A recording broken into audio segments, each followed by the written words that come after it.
I follow Leonardo DiCaprio. You know, I'm a big fan. Just want to see what that guy's life is like. He tweets nothing fun out. I've learned that. He tweeted out 100 million sharks get killed a year by people. Just threw that up. No solution. I'm just at home in Tennessee, nowhere near an ocean. So many sharks. I don't even, if you told me to guess how many sharks were alive, I would never have guessed 100 million. I don't know, a million? I don't know. Like, who knows how many sharks there are? I tweeted back, I was like, all right, dude, I won't kill any sharks. I don't know. Is that what you wanted out of this? I won't do it. I've never even been near a situation where I thought I might have to kill this shark. In 1997, a psychologist did a study on how quickly someone could fall in love. And he came up with a set of 36 questions that if you ask each other across the table and then stare at each other's eyes for 4 straight minutes, you will fall in love. So Brian and Nate are going to do that now. Yeah. This could be our new Krispy Kreme challenge. I mean, and it worked. Yeah. They did it, and these 2 people fell in love with each other and got married, and then people have done it years later, and it's worked. And it's also helped marriages that were falling apart. What are the questions? Are they weird? I'm scared to ask them. Well, just... Don't look at me. Okay. This is like the first online dating. I guess. Like, how'd y'all meet? Oh, I asked these 36 questions. Stared at each other. Just stared at each other for 4 minutes. I mean, they're just intimate And questions. we realized we're both the only 2 stupid ones to ever do something like this. And that's when we realized we were meant for each other. If you... I mean, What's it? How do you feel about your relationship with your mother? When did you last cry in front of another person? Oh, God. Are these for her? They go back and forth asking each other. They each have to, it's supposed to last 90 minutes, and then you stare at each other's eyes for 4 minutes. The guys kept looking down some. Yeah. But it works, apparently. Huh? It works. Let me see some of these other questions.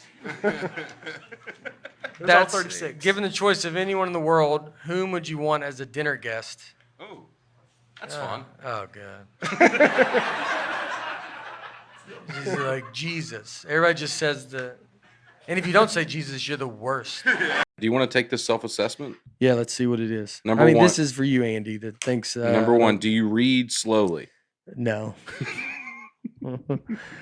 Yeah. I mean, that's crazy. Did you have trouble learning how to read when you were in school? I mean, I guess it doesn't look like I learned. Do you often have to read something 2 or 3 times before it makes sense? I mean, who wrote this? Is it folk? Did a folk write this? Are you uncomfortable reading out loud? I mean, it's embarrassing. I am I wouldn't in this setting. Yeah, I'm fine, but I'm not gonna do it in. Do you ever read out loud like at church or stuff like that? Like, yeah. No, I would never do that. Do you omit, transpose, or add letters when reading or writing? I think I see a different sentence than y'all see. Do you find you still have spelling mistakes in your writing even after using spell check? I sometimes spell check can't even. I'm not even on the same page where they go. I don't even know what you're trying to do. Do you find it difficult to pronounce uncommon multi-syllable words when you are reading? I mean, I'll answer that one. Yeah. Do you choose to read magazines or short articles rather than books and novels? Longer books. I think a magazine's pretty long. I don't know what kind of magazine they. Yeah, like what's shorter than a magazine? And who's reading? Or short articles. Yeah, whole magazine? Mm-hmm. No, I don't. Do I breeze through a short article? Yeah. Do I get a glimpse of it? When you were in school, did you find it extremely difficult to learn a foreign language? I remember we took Spanish, and it was very brief, and I don't know how I can say hola and agua and stuff, but I didn't do much with it, so. I didn't take more. I mean, I could say hello and water. Yeah. You know? I mean, I don't know what else you want. What else are you going to say if you're in trouble? I'll go down there. Hola, agua. Yeah. Those are mainly the 2 things I need. She will put the old ketchup with the new ketchup. That way your ketchup's always gross. I'm not going to have an iron on top of it. but she'll do it more. So I know when I'm done with it, I give it to the hobo I married. She cuts it, gets it all out. I married an old man from the Depression is who I married. She had no awareness about her, like the senses that dogs have. Our daughter would put birthday cone hats on her, and one time one slipped over her eye, and it was like that for 6 hours. I was just trying to see how long, like how's it accidentally not coming off? And she was just going about her day, just eating, drinking, like, yeah, I can't see all that eye no more, all right? That's the cards I was dealt, and that's okay. And then I pulled it off of her, and she's like, oh, I didn't know you were a doctor. And I'm like, I am a doctor. Just two dumb animals talking to each other. And I went up to this guy, and I was like, hey, man, do you guys sell hammocks? And he was like, what's a hammock? And it threw me off enough that I was like, am I saying it wrong? I was like, I think I'm saying it wrong, because you know what it is. And I was like, is it Hammett with a T? Does that sound right? Like, do you guys sell hammocks? And he was like, we're out of hammocks. We're out of them. It's hammock season. And I left, went to my car, Googled where to buy a hammock. And Google was like, do you mean hammock? I was like, I sure do, Google. Where were you at during all of this? Have you ever been to a Starbucks, like inside, like if you go inside and there's like a big long line and you'll be waiting and they try to take your order before you're even to the front? Like you'll be in the back, they're like, what do you want? You're like, oh, I would like to wait till I get right in front of you. Yeah, you know, did you see everybody looked at me when you said that? I didn't care for that. So how about we do it like a regular, normal business, you know? And you let me do it right in front of you. Starbucks is like waving cars down on the street. Just been like, we're just trying to get your order started in case you ever come here one day.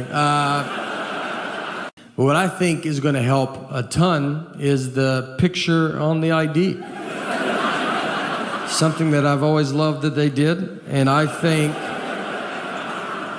with 70% of that name matching and 100% face, it's 170%. I think I'll get through. And this is what he told me. This is honestly what he said. He goes, look, man, I get it, all right? He's trying to relate to me. And he was like, my name's Joseph. That's what's on my license.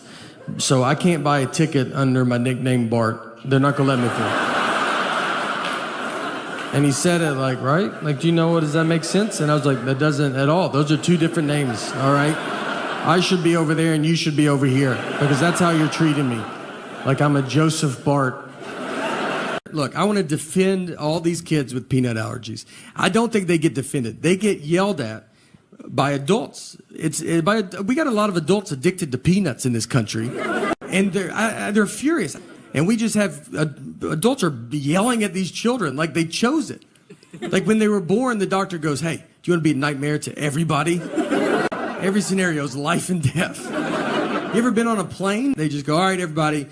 Can't have peanuts today because that loser kid right there." And these grown-ups are booing them. I mean, they're just, the reason I'm on the flight is for the peanuts. I don't even know where it's going. He was telling me everything Earth is going through. It's pollution. He said our water's being poisoned. I remember nothing from school. People talk about history to me, and I'm like, I don't know when you guys learned that. I think we skipped all of this. I almost didn't graduate high school. I had an F in science. I was taking a class called science my senior year in high school. I mean, I had an F, and my dad went and talked to the teacher and just said, look, just give him a D. He's not going to do science stuff. And the teacher agreed to it. She was that confident I wouldn't touch the science world. We took ACTs, and I got a 17 on it. And if you don't know ACTs, I mean, 18 is, they're like, that's not good, man, but you made it. 17, they're like, are you enrolled in this school? Like, what are you doing? One was in high school. I got pushed into a wall head first, and it took them 3 class periods to figure out I had a concussion. That's how much I was bringing to the table. I mean, 2 teachers didn't even notice, and the third one was like, he wasn't facing forward, and that's when I realized he's one of the better facer forwards I've ever had. So I knew. We were going out to Mount Rainier, and I was with a buddy of mine. And Mount Rainier is it's the third biggest mountain in America. It's a good one to go to. I don't know who number 1 or number 2 is, but maybe one day it will be number 1, you know? Do mountains keep growing? I don't think we know that yet. So it's a good time to see it. It doesn't have the attitude of a 1 or a 2.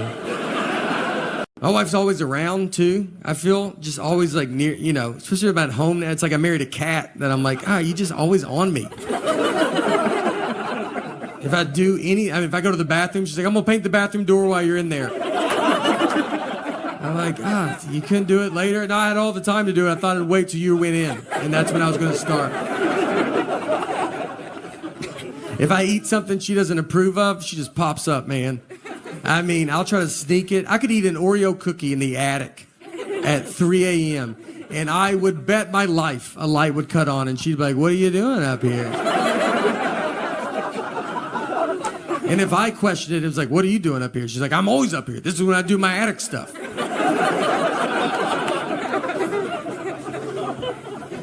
She put Life 360 on my phone. That's so they can track you even when they're not near you. You might not even know you have it on your phone.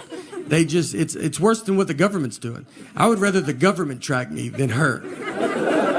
She just calls me, why are you at Krispy Kreme donuts? I'm like, look, I'm not gonna live like this, all right?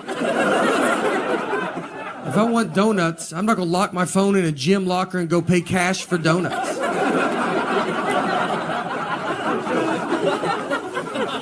I've done it, but I'm not gonna do it every time. God forbid I go to a store she has a coupon for. I mean, I'll be walking into the parking lot just to get a call. Don't buy anything, I have a coupon. I'm like, do you think I'm gonna come home and get that coupon? Is that what you think's about to happen? I'm gonna try to pay more now that you called. I don't even know if Target allows that, but I'm gonna try to negotiate up on this toothpaste. You better hope they don't ask me to round up. I'm rounding up. I hate coupons so much, and she's addicted to them. She will not let me leave. Like, I got a coupon. I'm like, I just feel so stupid. I'm buying deodorant, and I'm like, I don't have all the money, but I'm almost there. But I do have this coupon. One day, I hope to be able to pay full price. We are saving up as much as we can. The fun thing, though, about being a comedian, I like hanging out with my friends. I got a buddy of mine. His name's Luis Gomez, and me and Luis went to McDonald's to eat recently, and we ordered our food, and then we take our food and we sit down at our table. And then Luis went to the bathroom, so he left me alone with his food. So I was like, I'm gonna play a prank on him, you know? So I grabbed his hamburger, I unwrapped it, I took a bite out of it, then I wrapped it back up, I put it back down on his tray. So that's my big prank. Like when he comes back and opens his burger, I'll just be like, dude, did they eat your burger before they gave it to you? That's crazy, right? Is that crazy? It's a ridiculous prank. It's dumb. It's harmless. It should never leave the table. What should happen is Luis should just come back. He should open his burger, and his first reaction should be to look at his best friend he's sitting with, who, by the way, also dabbles in comedy, and just be like, hey, I just wanted to run this by you before I unexpectedly go freak out on this entire McDonald's. That's what I thought would go down. Just a quick, hey, I wanted to see if you touched my food the only time it was out of my sight before I try to fight a group of people that are going to be pretty confused on why they're fighting. But instead, that was the day I learned I'm friends with a lunatic and a guy comfortable fighting McDonald's employees because he opened his burger and he could not have ignored me quicker. Like, didn't even kind of looked at him so, he looked like he expected them to do it, like it's happened before. And he's like, again with this? He starts screaming at all. He's like, someone ate my burger? How about I'll fight all of you till I find out who ate my burger? So he gets up, he starts walking towards them. So now I gotta jump in. I can't believe it's working. Like, we have gotten so much farther than I thought we could ever get. I grabbed him. I was like, Luis, I ate your burger. I ate it, dude. That's insane that you didn't look at me. That's insane. So I get him to sit down, but it's already weird. Like, everybody's like looking at us. It takes like 10 minutes for people to quit filming us with their phones.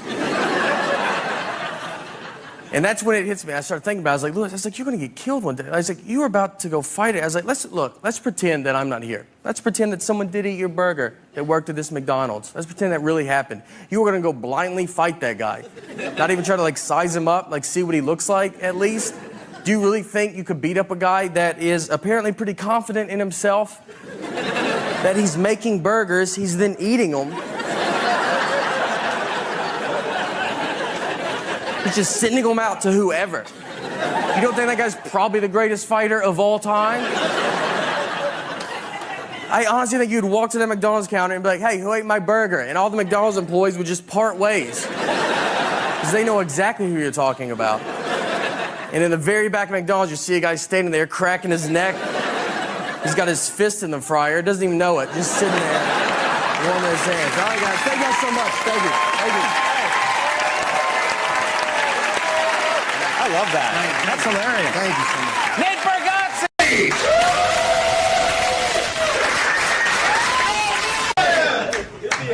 Just say that throughout the whole thing. My name's Nate. It might be hard to understand me at some times. I'm from New York City. I'm just kidding, I'm from Nashville.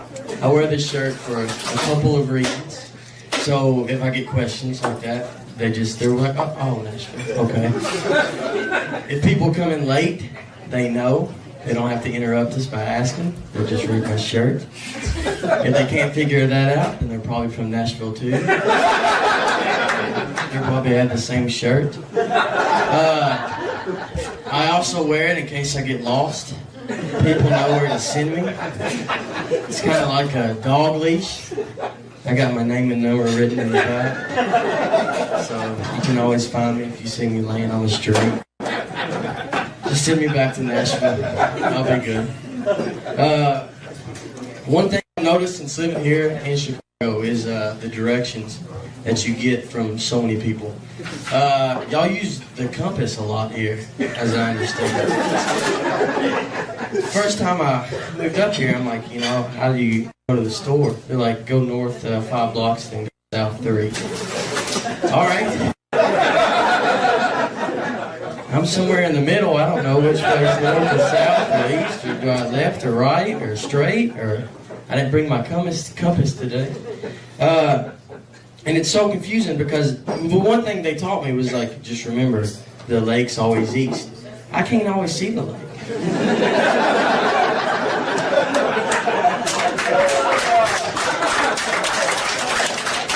How do you know? And people ask me, because you see someone, this is the other reason I wear this shirt, because don't ask me for directions. But people will ask me. They'll be like, hey, I need to, get here. And I'm like, the lake's east.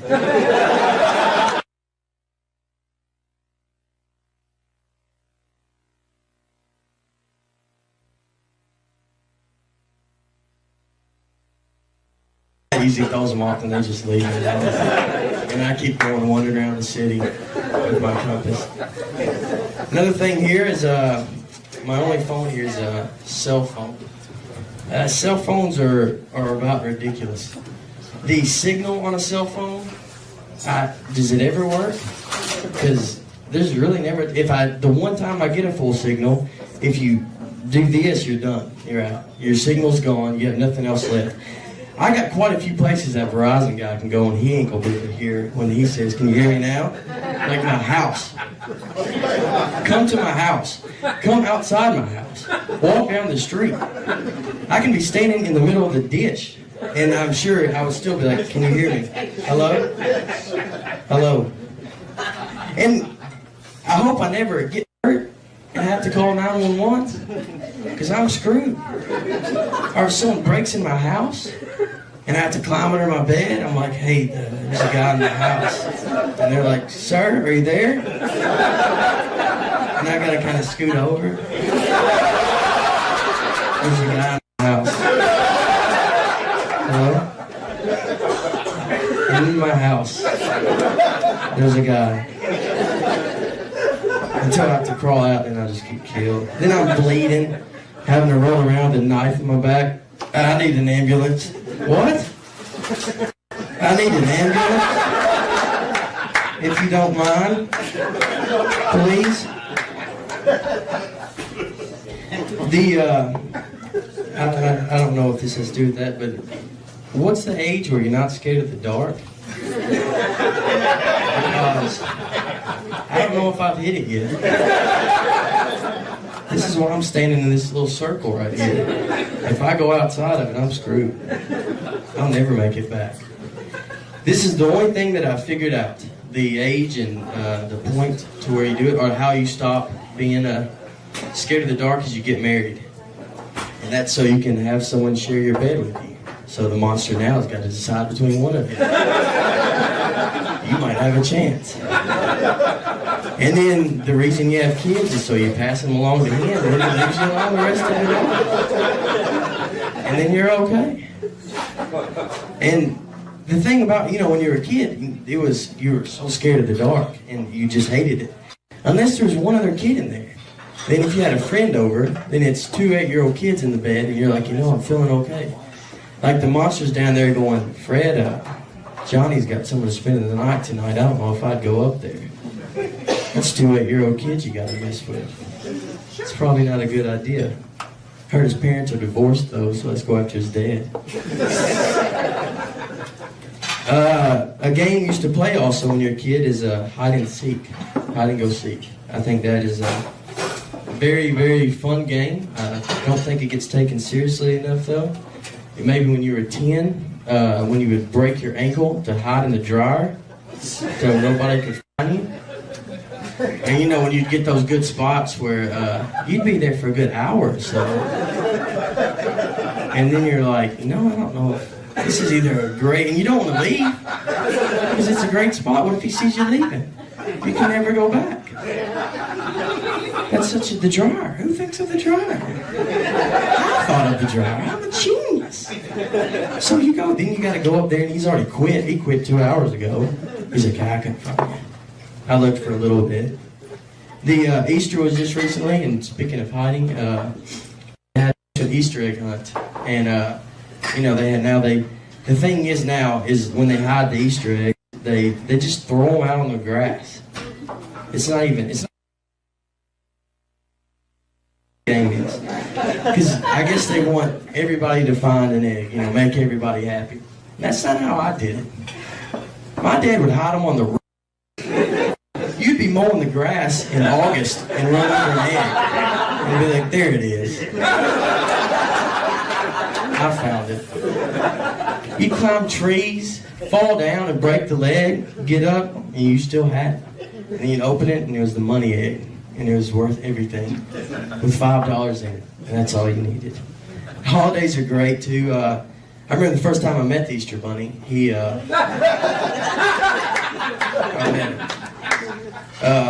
pulled up in my dad's car with his seatbelt on. My dad picked him up, I guess. He was about 6'5". I was wondering. I was like, that's a tall Easter Bunny. It's not what you think. I don't see how he snuck in my house. Santa Claus also is someone that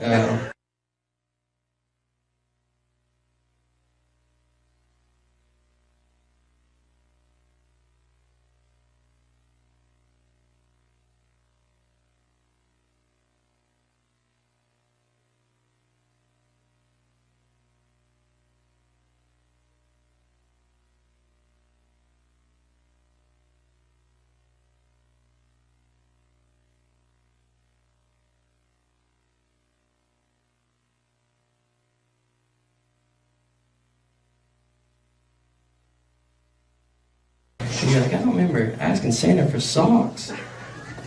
Where did he get that idea? Socks and a toothbrush. He's wasting 2 good presents on socks and a toothbrush. Did my mom talk to him when I left? Because I don't remember saying that. And then then you got to go through the opening the presents and everything, and that's an awkward moment when you got to open presents. You don't know the reaction you're supposed to give, especially like, go ahead and open it now. We're going to watch you. And then you got to open it, whether you like. Are you supposed to jump up and just start running around the room? I can't believe you got this. This is unbelievable. You're so happy. You're just there's not any good reaction. If it is a terrible present, you're like, yeah, all right, thank you. And if that joke went well, didn't it? Should probably work on that one. I got another another little story is my family, they used to give, my mom's side of the family would give everybody the same present. That was just, everybody would get the exact same present. And my dad was actually telling me this story, because he was, before I was born. And he said that we have 2 people in our family and they're deaf. Well, this is the year when smoke alarms came out. So they got 2 smoke alarms. 2 deaf people got 2 smoke alarms. They didn't think about that, you know? It's not a Braille smoke alarm either, where you walk by. It beeps real loud. So, and their house burnt down a couple of days later. I guess they didn't get the batteries in there right or something. Well, that is my time, and I'm Nate. Thank you.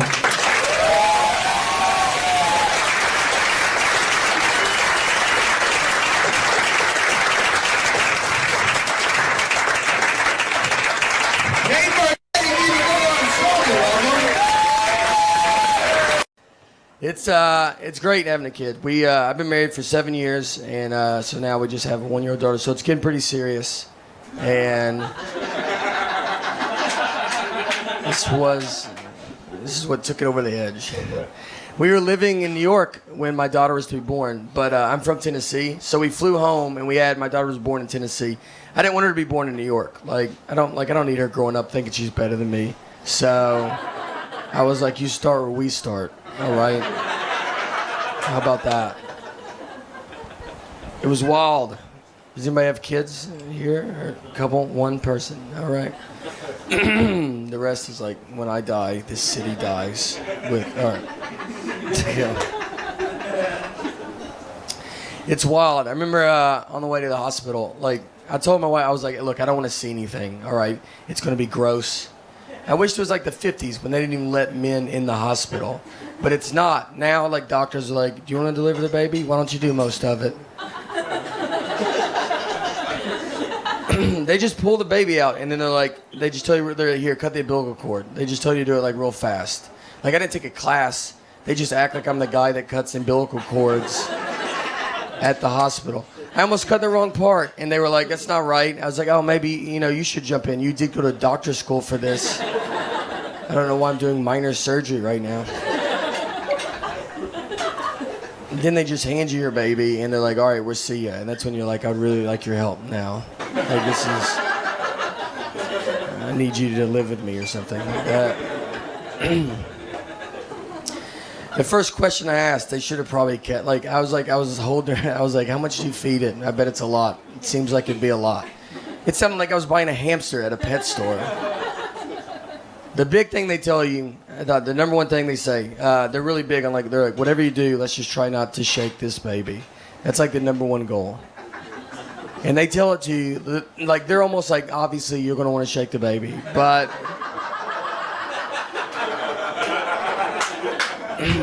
it would be so awesome if you just did not shake this baby. That would be the best. And then they showed me a video of a guy that's here's what I do instead of shaking my baby. He was like, I take walks, for instance. I walk 70 miles a day or something. I walk a lot.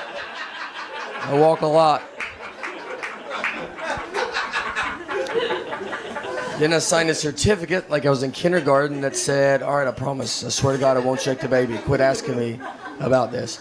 I've never heard the word shake so much in my entire life. That's all we talked about. And the first night we got her home, she was like, you're delirious, you're just confused and tired, and she was crying for 6 hours, and I was sitting there, I was like, wait, are we supposed to shake this baby? Is this when we do it? This seems like when you would do it. But we didn't shake her, so it's cool. We have rocked her aggressively, but she had to go, went to the doctor to get, when she was 9 months old, you have to do a 9-month-old checkup. So we go to the doctor, and she has to get a shot. And it's the worst, when babies get shots, because they don't know what's going on. She's just looking at us being like, this day's going unbelievable. I don't see what could go wrong, What could go wrong? Why would anything go wrong? And then you're looking at her like it's about to all go wrong. You don't even sort of understand how wrong it's going to be. So she gets the shot, so we go to grab her, because we're going to hold her and console her. But she doesn't cry. She's just fine with the shot. And, we're just sitting there, the doctor's surprised. My wife's like, maybe this is a sign that she's going to be, a powerful woman, a strong girl. And I was like, maybe. We should also see if she's going to be a psycho. Who doesn't cry when they get a shot? Maybe that's what we should look into. That doesn't make you nervous? I would cry if you gave me a shot. She's already fine with pain at 9 months old. In 20 years, I'm either going to be telling her, look, we love you so much, and we're happy that you've accomplished everything. Or I will be on the news going, we love you, but you need to turn yourself in right now. Just do the right thing.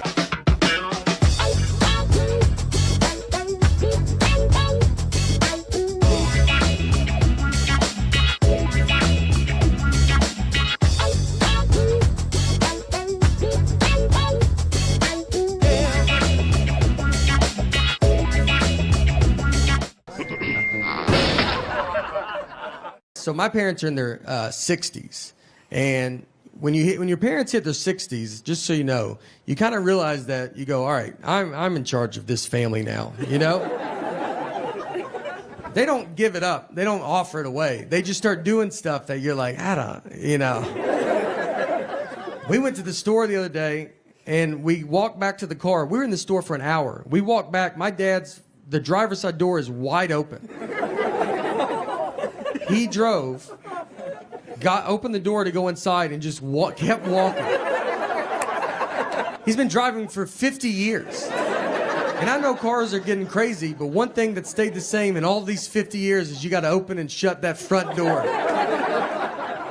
My dad wore my mom's pants to a funeral. That was the day that I was like, look, we can't listen to this guy no more, We got to go get him. He doesn't know what's happening.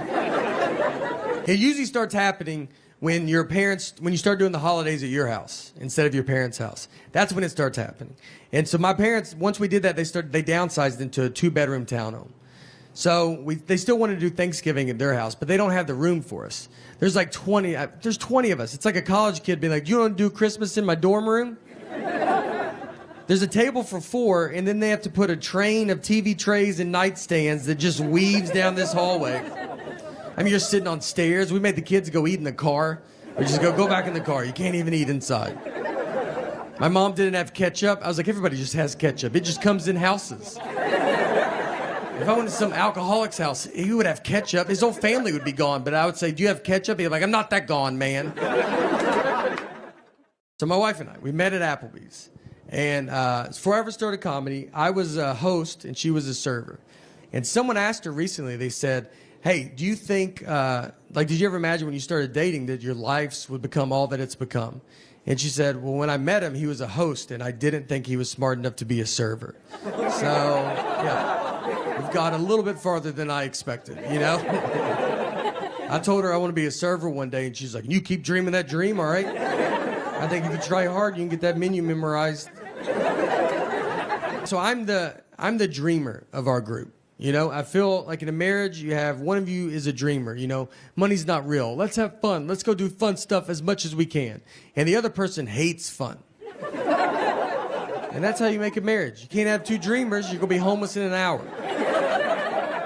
You need someone that just walks around. Is fun happening? I'd like to put a stop to that. Are y'all having fun? Stop it. Is the air conditioner on? Turn it off. I married my dad, is who I married.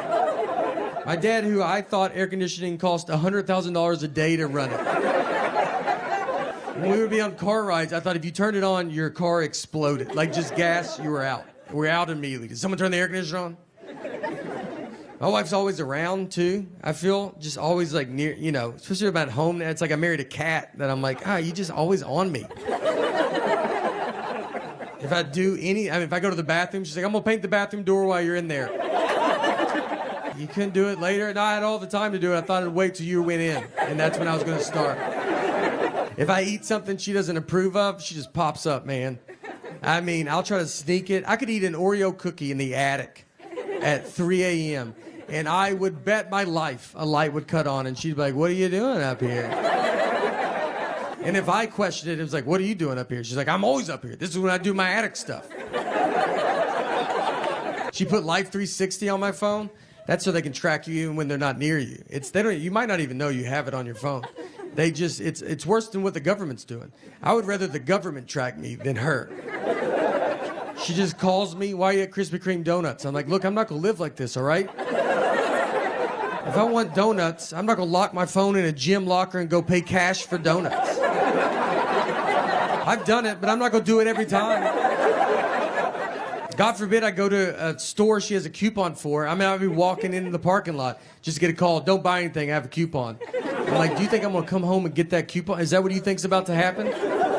I'm gonna try to pay more now that you called. I don't even know if Target allows that, but I'm gonna try to negotiate up on this toothpaste.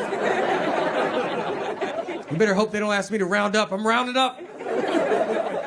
I hate coupons so much, and she's addicted to them.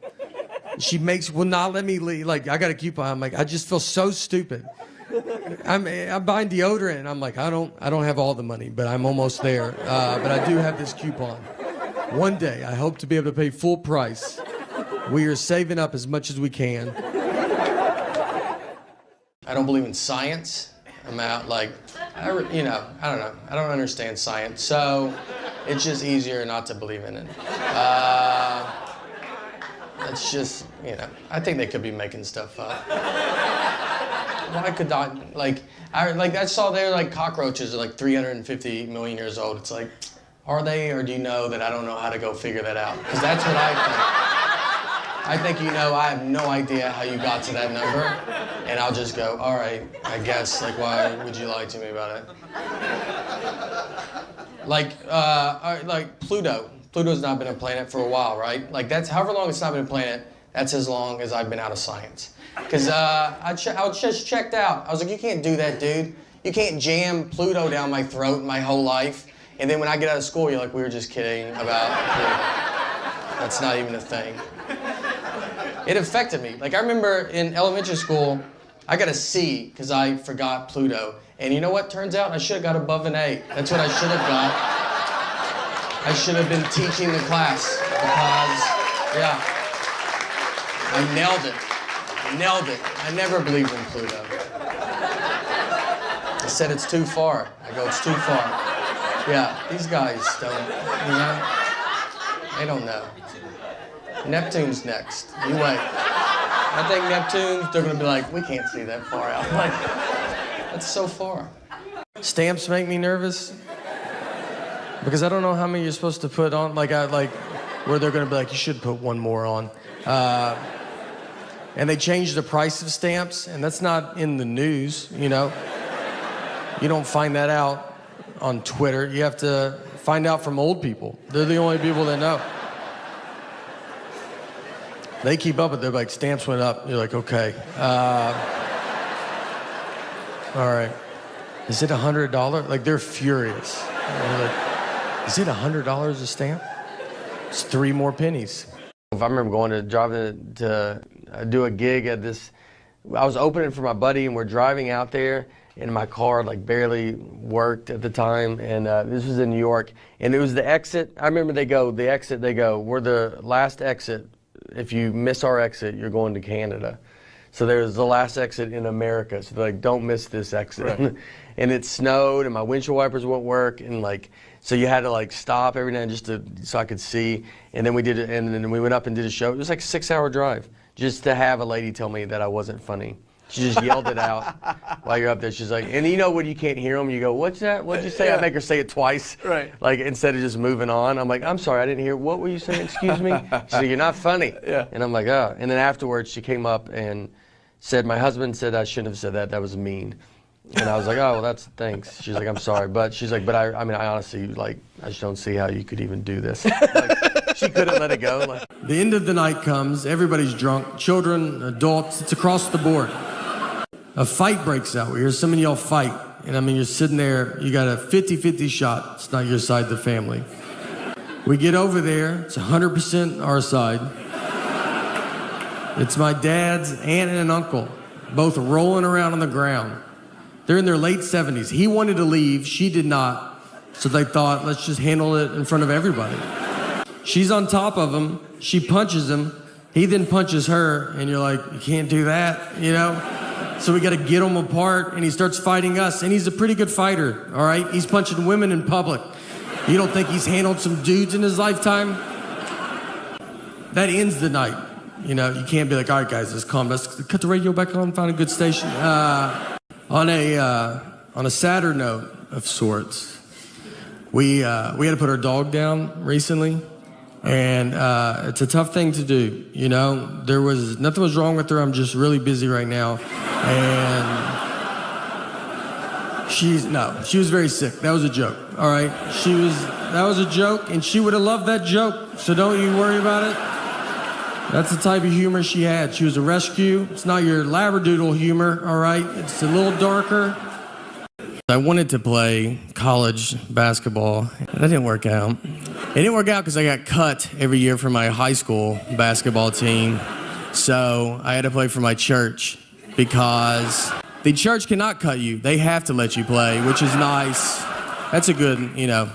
I guess they could cut you. You'd be pretty bad if they're like, look, we think you're good, but Jesus does not think you're that good. Yeah, he is our captain. So me and my buddy, we rented a car. He's driving. On the way out there, I see a dead horse just laid out in this guy's yard. And I've never seen that before. And I was like, man, I bet you don't think about that when you buy a horse, it dying. You know, what do? That's a huge thing, dying in your yard. You can't just scoot it off into the woods with your foot and try to get another one that matches before the kids come home. You have to tell your wife to keep the kids away for a month. You got to Google how to move a dead horse. You got to probably try to get another horse to help you do it, and that's not easy. That's what the blinders were invented for, because it's like, just look ahead. Don't worry about what's going on back. No, look.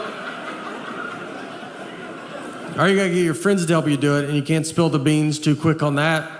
You think it's hard for them to help you move a couch? Try a dead horse. You gotta lie to them, like, we're getting a divorce. Just come over, bring your truck and some gloves. He goes, hey, this kid fell, can you carry him up? So they carry me up, and my mom's in an ambulance in her pajamas. My dad, who I think everybody knows now is a magician, and he's doing a show in a full tuxedo. So when they get to the hospital, the doctor starts talking to my parents. I mean, my mom looks homeless. My dad's in a tuxedo. It looks like they're divorced and someone's not paying child support. This old man walks up to me and goes, Olivia? He was looking for his elderly wife and saw me with no shirt on at a car that he does not recognize. None of this is enough to not make him say it. He was like, Olivia? I covered up, and I was like, what's that? And he was like, all right, honest mistake. I was like, God, that hurts worse than saying Olivia. I don't know who he offended more, me or Olivia. I think we could both have a word with him. I'd love to meet her. Inside a building, that's all you want, you know? One of the last, like, kind of bombs I had, I was doing it. So as comedians, we do a lot of corporate events, and I was doing this corporate event in Tampa, Florida. And it was for this guy. He ran Tampa's electricity or something. I don't know what anybody does. But he invented the electricity in Florida. So, yeah, he's doing real good. He was a very nice guy. He's very generous. Is all his employees. He was raffling off 2 cars. He gave away a bunch of TVs, iPads. I mean, honestly, probably $100,000 worth of gifts he was giving back to his employees. Very nice. Well, I was one of these gifts that he was giving back. So in the middle of giving this stuff away, he stops and goes, all right, got a big surprise for you. Can't believe we got this guy to come here. And he brings me out. I mean, nobody's heard of me at all. I mean, they're all looking at it like, I think I could get this guy to come to my house. I mean, who is? I start doing my act. I do 1 hour and just 0 laughs. I mean, nothing. And I'm not doing new jokes. I'm doing the greatest hits. I told the iced coffee with milk story 3 times. I kept just doing it. I was like, all right, I'm going to do it one more time. I don't think y'all were listening. People were leaving. The guy that drove me asked someone that left, and he just goes, hey, is the comedy show almost over? And the guy goes, I don't even know what you're talking about. There's a guy giving a speech up there right now, so maybe after that. So we get done, and then the guy comes up. You know, I have to talk to him. And I was like, look, I'm sorry, man. I used to be able to do comedy, and I lost it. You know, it's over. And he was very nice. He goes, no, it's all right. Nothing's your fault. And I was like, all right, I don't know how that's possible. And he goes, well, when you were up there, I remembered that most of my employees do not speak English. And I was like, all right, yeah, they'll do it, you know? Maybe don't hire an English-only speaking comedian. No heads up at all. Not that I could have changed it up, but it just would have been nice to know, you know.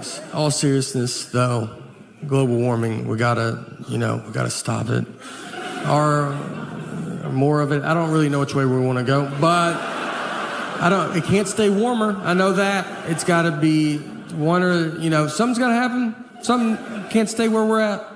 So go, I don't know what direction you want me to just go. Let's use this as a platform for global, guys. I felt like, as a spokesperson for all of Earth, all right? I think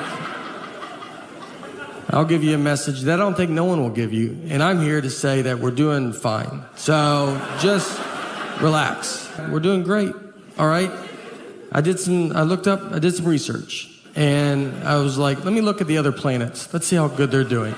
And I don't want to, it's unbelievable. They're nowhere right now. I went up to this guy and I was like, hey man, do you guys sell hammocks? And he was like, what's a hammock? And it threw me off enough that I was like, am I saying it wrong? I was like, I think I'm saying it wrong, because you know what it is. And I was like, is it Hammett with a T? Does that sound right? Like, do you guys sell hammocks? And he was like, we're out of hammocks. We're out of them. It's hammock season. And I left, went to my car, Googled where to buy a hammock. And Google was like, do you mean hammock? I was like, I sure do, Google. Where were you at during all of this? I travel all the time. And if I fly Delta, if I buy a ticket through Delta's system, my name in their system is Nathan. And on my license, my name is Nathaniel. I do not remember making this decision. It's a big deal. You can't just change it. I've tried. I've asked Delta if they could change it, and they're like, we can't change it. And you're like, then I don't know. I don't know where we go from here, If you can't do it, who can do it? Is that why people call senators? Do they do it? I don't know. What you have to do, you have to mail your birth certificate in. Some moms give their children their birth certificates. I've never received mine. I thought I was the proof of my birth. And you got to mail it in. I've never been a big mailing in guy.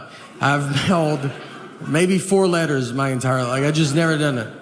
Stamps make me nervous because I don't know how many you're supposed to put on. Where they're going to be like, you should put one more on. And they changed the price of stamps, and that's not in the news, You don't find that out on Twitter. You have to find out from old people. They're the only people that know. They keep up with it. They're like, stamps went up. You're like, okay. All right. Is it $100? Like, they're furious. They're like, is it $100 a stamp? It's 3 more pennies.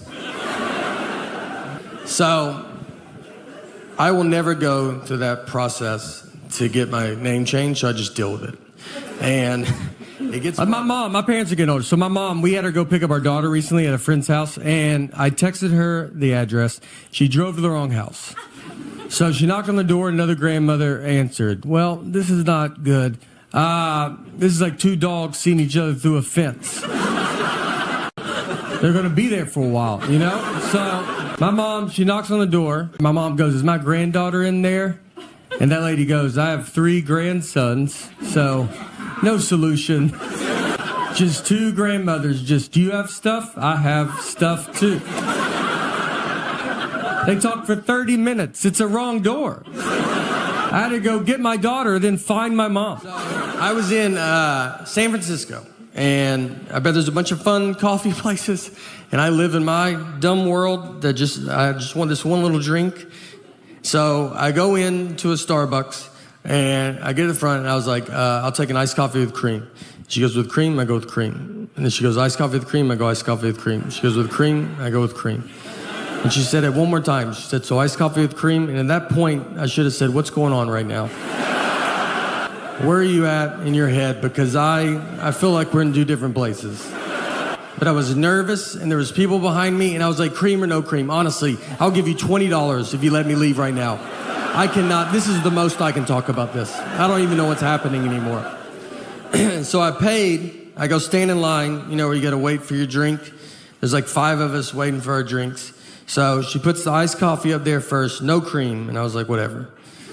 I'll just do it myself, you know? Like, I don't like doing it myself, but I was like, all right, I'll just do it. So before I could get it, she's walked back with a can of whipped cream, and she's shaking it. And I'm just looking at it, like, thinking that's someone else's. I'm like, someone's getting whipped cream. That's fun.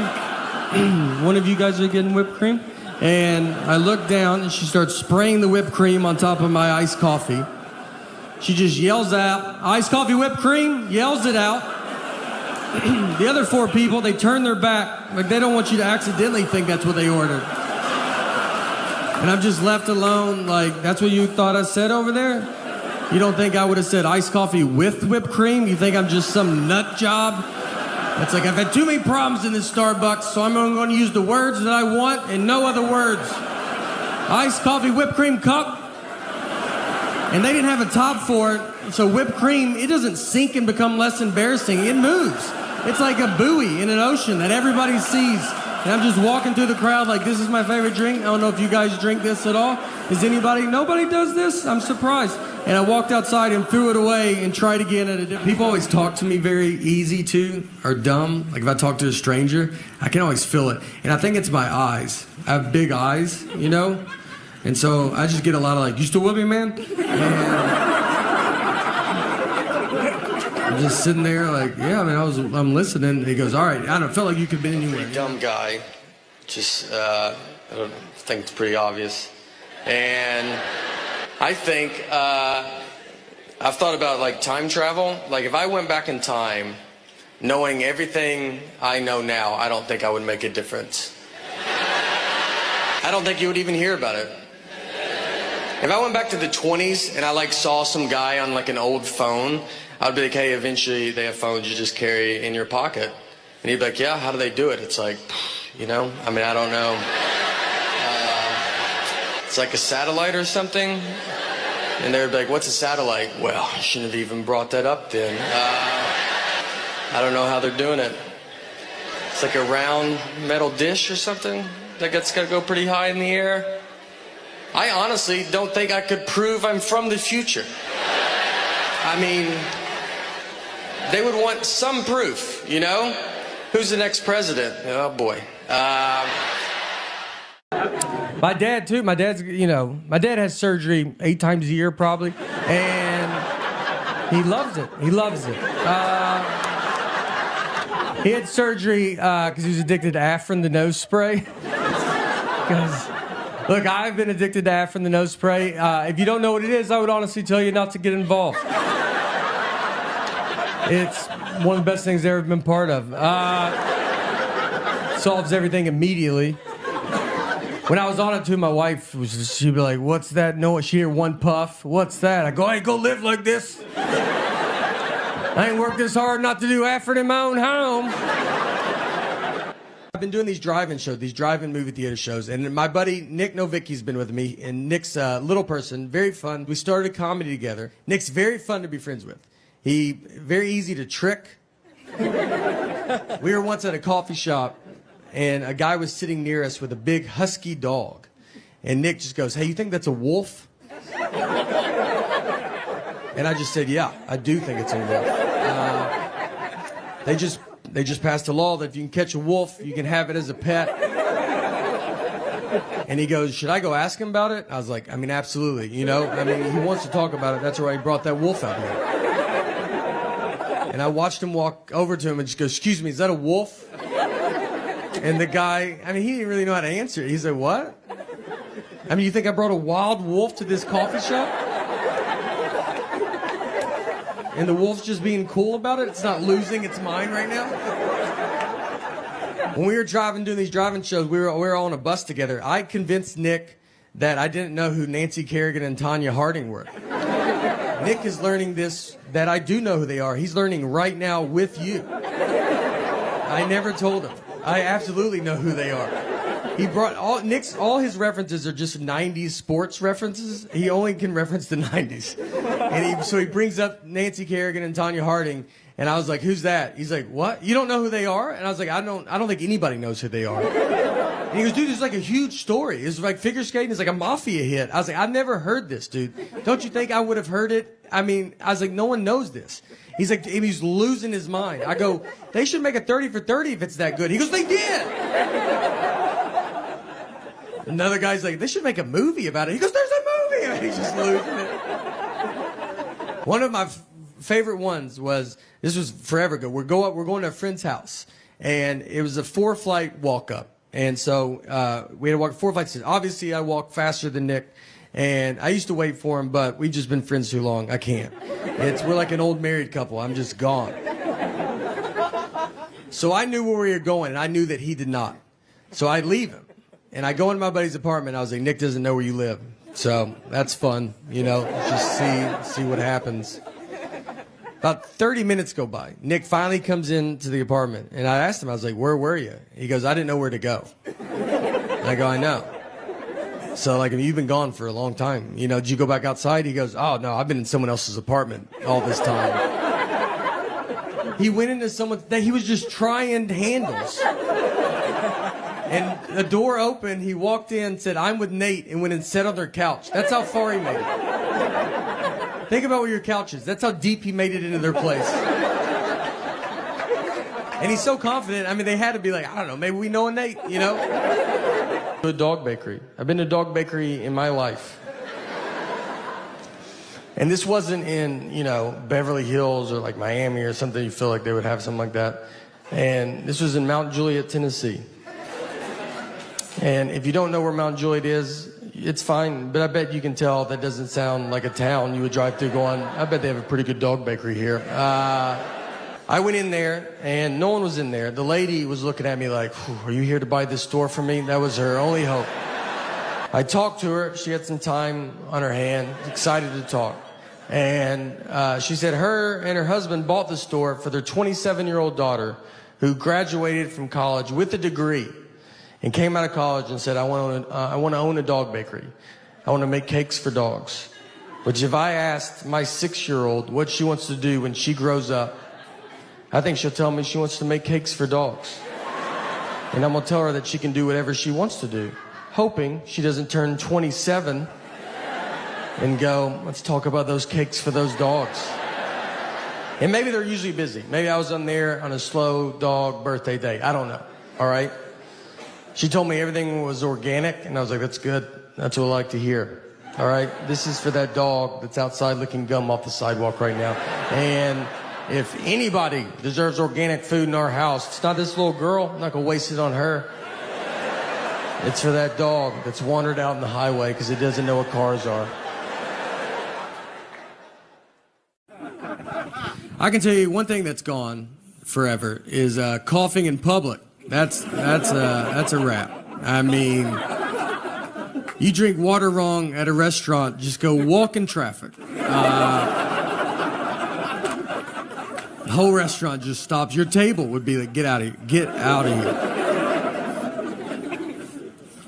And you know who that's going to hurt the most to cough in public? My parents. That's what I feel, because that's one of their favorite things to do is cough in public. They love it. That's all they do. They cough everywhere. My dad's choking constantly. Just always, if he's not choking, that's when we get worried. That's how much choking he's doing. We go to a restaurant, and they're like, "Is your dad okay?" I'm like, "Oh, I didn't even," yeah, that's just what he does, We've been traveling. I've been traveling all over the country during this COVID, and what I've seen is, look, in the middle of the country, they're doing good. I went to a NASCAR race. They all had their mask on. They're doing what they're supposed to do. A lot of people are doing it. We're trying, A lot of stuff. We take our temperature. I went to Buffalo Wild Wings. They took my temperature. You gonna tell me that teenager doesn't know what he's doing? Is that what you're trying to... You don't think he's going to doctor school? That's how he gets started, is he takes temperatures, and he's like, "All right, 45 degrees, you're good." Yeah, you're like 60 degrees from a problem. So I don't, and they're not even worried about it. They just don't, 57 degrees. You're like, "Yeah, I'm dead, dude. That's not good." I asked one guy, I was like, "Does that even work?" He goes, "I don't know. When it beeps, I just tell him to go ahead." I swear one kid said beep. I don't think his beep worked, and he goes beep, and I was like, was that? And he goes, you're fine. And I've realized how lazy I am by watching football. I was watching a game, and I got up to go get something to drink, and right when I got up, one team kicked off the other team. And before I could get back, the guy ran a 100-yard kickoff return, and I missed it. So that guy ran 100 yards before I could get 3 to maybe 4 yards. He also had 11 people really trying not to let him run 100 yards. I didn't even have an ottoman. It was wide open. He has surgery 8 times a year probably, and he loves it. He loves it. He had surgery because he was addicted to Afrin, the nose spray. Look, I've been addicted to Afrin, the nose spray. If you don't know what it is, I would honestly tell you not to get involved. It's one of the best things I've ever been part of. Solves everything immediately. When I was on it too, my wife she'd be like, "What's that?" No, she'd hear one puff. "What's that?" I go, "I ain't gonna live like this. I ain't worked this hard not to do Afrin in my own home." So, my dad goes to the doctor, and they were like, "Do you use Afrin?" And he goes, "No." And the doctor was like, I can see that you use it. I was just saying that. He goes, "How long have you been using it?" My dad said 5 years. But my mom was there, and she goes, "How about 45 years?" 45 years. The back of the box says no more than 3 days.